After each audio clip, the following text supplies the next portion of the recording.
गजपति जिला गोसाणी ब्लॉक गुरांडी थाना अंतर्गत गुरांडी आंकुड़ू ग्राम पूर्त विभाग मुख्य रास्ता उपरे थिबा एक केनाल रु भासमान अवस्था युवकों शव उद्धार होईछि।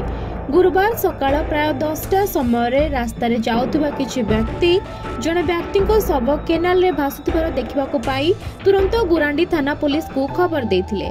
गुरांडी थाना अधिकारी रविंद्र पात्र नेतृत्व में एसआई सुनंदा पात्र निज टीम सह सेठारे पहुंचीथिले।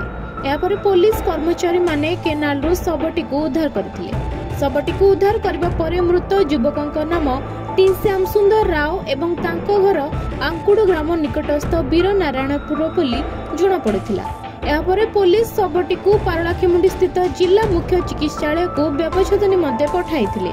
सूचना मुताबक मृत श्याम सुंदर आंध्र प्रदेश एलुरु ठारे प्रोक्लिन चालक भावे कार्यरत थिबा बेले निज संपर्कियों को एक भोजीभात कार्यक्रम रे जोग देबाकू गत 10 दिन पूर्वे निज गाँ को आसीथिले।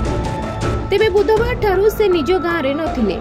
एने तांको पिता टी सूरी नारायण कहिसंती जे आंध्रर तेंबूर निकट ग्राम रे रहुथिबा तांकर एकमात्र झियो घर को श्याम सुंदर चली जाइथिबो बोली से भाबिथिले। किंतु घटना परे निज एकमात्र पुओ को हराई से बेसहारा होई जाइछंती। घटना को नेई गुरांडी थाना रे 11/24 रे एक अपमृत्यु मामला रुजु होइतबा पळे तदंत जारी रहिछि। गजपतिरु हेमंत प्रधान को रिपोर्ट, खबर ओडिशा।